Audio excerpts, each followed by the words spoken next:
देखिए 9 नंबर प्रश्न contract account में कि सवाल है कि एक ठेकेदार ने 5 लाख का ठेका 1 अप्रैल 2020 को लिया। कार्य जो है 30 सितंबर 2021 को पूर्ण हो गया। मतलब देखिए 1 अप्रैल को लिया और 30 सितंबर 2021 को ठेका पूर्ण हो गया। मतलब अप्रैल, मई, जून, जुलाई, अगस्त, सितंबर 6 महीना में काम खत्म। इस ठेके के अन्य विवरण इस प्रकार है कि स्टोर से कार्यस्थल पर भेजी गई सामग्री 30,200, ठेका पर मटेरियल भेजा गया है तो डेबिट में आएगा। विक्रेता से क्रय की गई ये भी डेबिट में। अन्य ठेकों से प्राप्त सामग्री ये भी डेबिट में, चूंकि ठेका पर कहीं से भी आया तो डेबिट में। श्रम लगा है 1,35,000 का, प्रत्यक्ष व्यय 42,000 का, कार्यस्थल पर स्थापित प्लांट है 40,000 का, सामान्य व्यय 32,000, स्थापना व्यय 18,000, अदत्त मजदूरी 12,000। तो अदत्त मजदूरी तो मजदूरी को मजदूरी के साथ जोड़ देंगे, खर्चा हुआ और बाकी है तो कॉन्ट्रैक्ट पर का ही खर्चा, तो दोनों को जोड़ लेंगे।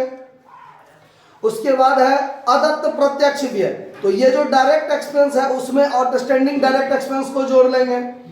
अदत्त सामान्य व्यय, तो सामान्य व्यय भी है और आउटस्टैंडिंग भी है, तो दोनों को एक साथ जोड़ लेंगे। उसके बाद आगे है कार्यस्थल पर सामग्री, स्टोर को वापस सामग्री भी है ना, स्टोर को वापस की गई तो क्रेडिट में, कार्यस्थल पर बचा हुआ है तो क्रेडिट में। अन्य ठेकों को हस्तांतरित, दूसरे ठेका पर भेजा गया मटेरियल तो क्रेडिट। सामग्री का विक्रय 8,000, नहीं विक्रय है लागत 8,000 और बेचे हैं 9,000, तो 1,000 का प्रॉफिट में हुआ है, तो प्रॉफिट जो होता है फिर डेबिट में डाल देते हैं उसको बराबर करने के लिए। प्लांट का विक्रय 15,000 के लागत का प्लांट 10,000 में बेचे हैं, तो प्लांट पर 5,000 का क्या लगा, लॉस हुआ है।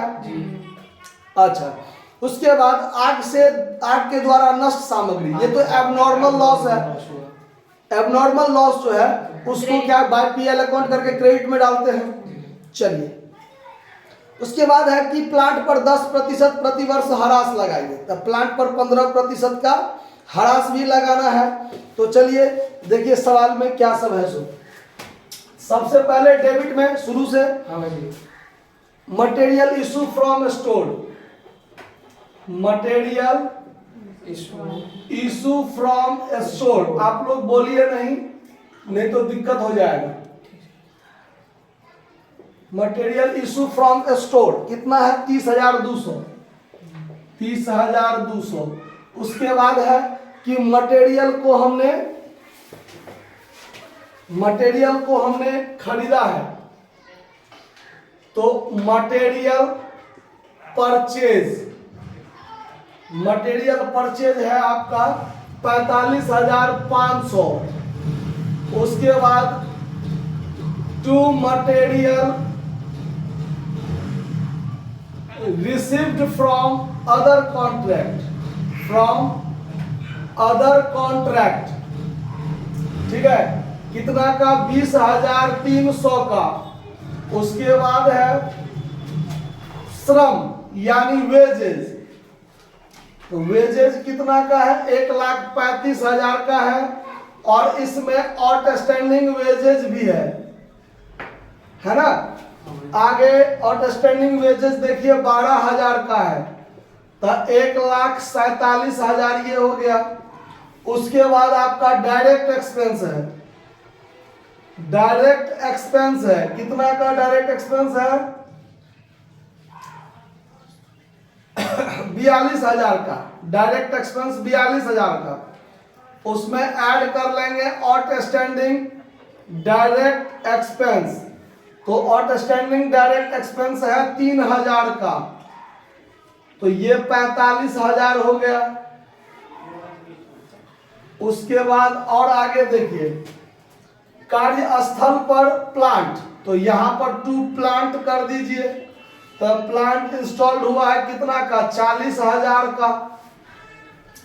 अन्य ठेकों से हो गया ये सामान्य व्यय, जनरल एक्सपेंस है, टू जनरल एक्सपेंस कितना का है 32,000 का। इसमें ऐड कर लीजिए आउटस्टैंडिंग जनरल एक्सपेंस, तो ये है आपका 5,000 का, तो 37,000 ये हो गया। समझ में आ रहा ना बात? उसके बाद स्थापना व्यय है, टू इंस्टॉलेशन एक्सपेंस। तो इंस्टॉलेशन एक्सपेंस है 18,000 का। उसके बाद है, ये सब हो गया। स्टोर को वापस सामग्री, तो सामग्री स्टोर को वापस किए हैं, तो by material return, material return to store, कितना वापस किए हैं स्टोर को? 15,000 का। उसके बाद चलिए आगे आइटम है कार्यस्थल पर सामग्री, तो मटेरियल एट साइट, अंत में जो बचा हुआ है वो भी क्रेडिट में हो जाएगा ना। 13,000 का ये मटेरियल हो गया। अन्य ठेकों को हस्तांतरित, तो by material sent to other contract, sent to other contract, दूसरे पर भेज दिया। कितना का? 11,000 का। देखिए ये सब जो रिटर्न हुआ, ये सब खर्चा इसमें शामिल हो गया है। तो जो इस पर खर्चा नहीं हुआ वापस हो गया, चाहे बचा हुआ है चाहे दूसरे ठेका पर भेजा, उसको क्रेडिट साइड में डालकर समाप्त किया जाता है। ठीक है। उसके बाद है सामग्री का विक्रय, तो by material sold, material sold कितना का बेचा है? बेचा है 9,000 का, और 1,000 प्रॉफिट हुआ, तो उस प्रॉफिट को डेबिट में दिखाएंगे। तो to profit on sales of material, कितना का मटेरियल पर फायदा हुआ है? 1,000 का। 8,000 का प्लान मटेरियल था, 9,000 में बेचा, तो 1,000 प्रॉफिट हुआ ना, वो चीज लिख दिया। उसके बाद चलिए आगे है प्लांट का विक्रय किया है 10,000 में, बाय प्लांट सोल्ड। 15,000 का प्लांट 10,000 में बेचा, तो 10,000 में बेचा तो 10,000 यहाँ, अब 5,000 जो लॉस लगा उसको क्रेडिट में डालकर क्या करेंगे? समझ, तब ना दोनों साइड बराबर होगा। इधर 40,000 है, उसमें से 15,000 का बिक गया, तो क्रेडिट में 15,000 समाप्त करेंगे ना। तो बिका 10,000 में, तो 5,000 और समाप्त करना पड़ता है लॉस के रूप में।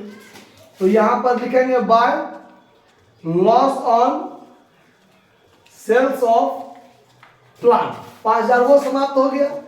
उसके बाद है आग द्वारा नष्ट सामग्री 8,000, बाय पीएल अकाउंट लॉस, ये एबनॉर्मल हुआ। Loss by fire, material loss by fire, कितना का? 8,000 का। तो और दूसरा नहीं है, एक ही आइटम है, तो एक ही आइटम 8,000 लिख दिया। अब प्लांट पर 10% ह्रास लगाना है, प्लांट पर कितना लगाना है? 10%। तो अब देखिए इधर तो हम प्लांट जो है वो 40,000 दिखाया है, और 10% यदि हम ह्रास लगाएंगे तो बाकी प्लांट तो हमारे पास बचा हुआ रह जाएगा ना। तो हमारे पास कितना का प्लांट बचा हुआ है यह देखने के लिए यहाँ प्लांट एट साइट रखेंगे। 40,000 में से हम 15,000 का प्लांट बेच दिए, 15,000 का प्लांट क्या कर दिए? बेच दिए। क्या तारीख को बेचे हैं ऐसा कोई क्लियर तो नहीं है। तो हम अगर मान लीजिए 2 महीना 3 महीना 4 महीना यूज करके तब उसको हम बेचते, तो उतने समय का हम ह्रास भी लगाते, लेकिन इसमें कब बेचा है ये बात क्लियर है नहीं। तो हम ये मान लेंगे कि जिस दिन हमने लाया उसी दिन बेच दिया। आया बात समझ में? तो उस पर हम ह्रास लगाने वाला जिक्र नहीं करेंगे। अब 40,000 में से 15,000 का तो हमारे पास से प्लांट चला गया, तो हमारे पास प्लांट बचा कितना का? 25,000 का। वही 25,000 का प्लांट 6 महीना चला होगा हमारे कॉन्ट्रैक्ट पर। तो यहां पर प्लांट एट साइट 25,000 का तो प्लांट है जिसका लागत पूरा था उतना। अब 6 महीना यूज किया तो उस पर 6 महीना का ह्रास तो लगाएंगे।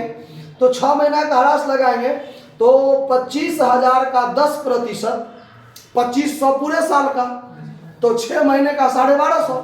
तो इसमें से लेस करेंगे depreciation at the rate of 10% for 6 month, 1,250। तो ये बचेगा कितना? 23,000 750, इतना का ही ना बचेगा। अब चलिए, ठेका तो पूर्ण हो गया, ये तो कंप्लीट ठेका है, और इसका जो कॉन्ट्रैक्ट प्राइस है, इसका जो कॉन्ट्रैक्ट प्राइस है वो 5 लाख का है। कॉन्ट्रैक्ट प्राइस कितना का? तो ये 5 लाख तो हमको मिल जाएगा, तो मिल जाएगा तो क्रेडिट साइड में लिखेंगे बाय कॉन्ट्रैक्टिस अकाउंट 5 लाख हमको क्या हुआ, मिल जाएगा। और अब इसका जो जोड़ घटाव करेंगे, दोनों साइड का बैलेंसिंग फिगर निकालेंगे, तो अंतर की राशि हमारा प्रॉफिट या लॉस जो निकले। तो अब क्रेडिट साइड का जोड़ यदि ज्यादा होगा तो इधर प्रॉफिट, अगर इस साइड का जोड़ ज्यादा होगा तो इस साइड लॉस। तो इसके लिए पहले जोड़ घटाव करेंगे हम लोग, तो चलिए जोड़ घटाव करते हैं।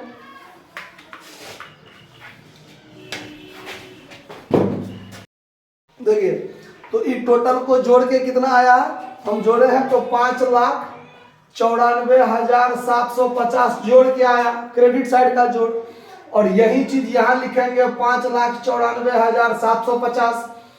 और इसमें से इस टोटल को जब घटा लेंगे तो अंतर की राशि लाभ होगा, जो प्रॉफिट एंड लॉस अकाउंट, यानी ये हमारा प्रॉफिट के रूप में आया, घटा के आया है 2,10,750। ये आपका क्या हो जाएगा, प्रॉफिट, जो आपका सवाल का क्या होगा, आंसर। कोई दिक्कत, नोट कर लीजिए। धन्यवाद।